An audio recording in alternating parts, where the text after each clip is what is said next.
It was the 10th year of Japan's colonial rule over Korea when Emperor Gojong suddenly died on January 1919. But widespread rumor that he was poisoned to death by the Japanese triggered an explosion of anger amongst the Korean people. Now, around that time, the US and Russia were promoting the concept of self-determination and called for granting independence to colonial countries. So hearing this, Koreans organized the Manse demonstrations to express their will for independence to all nations around the world.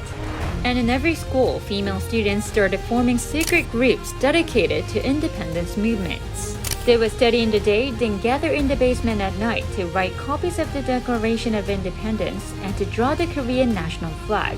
But being under Japanese rule, the girls weren't given as many chances to see their own national flag. Yet, that did not stop them. They took a rice bowl to trace a circle in the middle and continued to paint the flags, which they made sure to hide under their clothes or closets after they were done. Saying they were going to the market or on their way to deliver some medicine, they ran door to door to distribute those flags and the handwritten copies of the Declaration. Then on March 1st, 1919, older sisters told their younger siblings, "Never go outside today." That day, thousands of people, led by students, marched through the streets of Seoul, shouting, or "Long live Korean independence." This demonstration quickly spread to all parts of the country. However, around 50,000 people were jailed, more than 1,000 were killed, and an estimated 1 million people participated in the pro-independence marches. Despite tens of thousands of students being arrested by the colonial government, the number of protesters kept increasing. How did you think of shouting Manse for Korea's independence? Who put that idea in your head?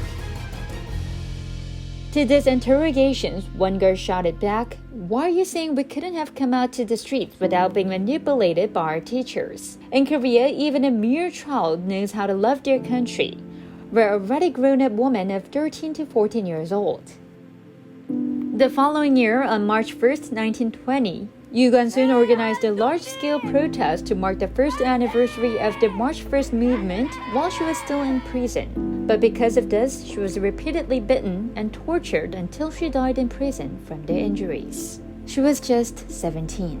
The story of Korea's fierce struggle for independence during the March 1st movement and Japan's brutal oppression of Korea was reported all over the world at the time.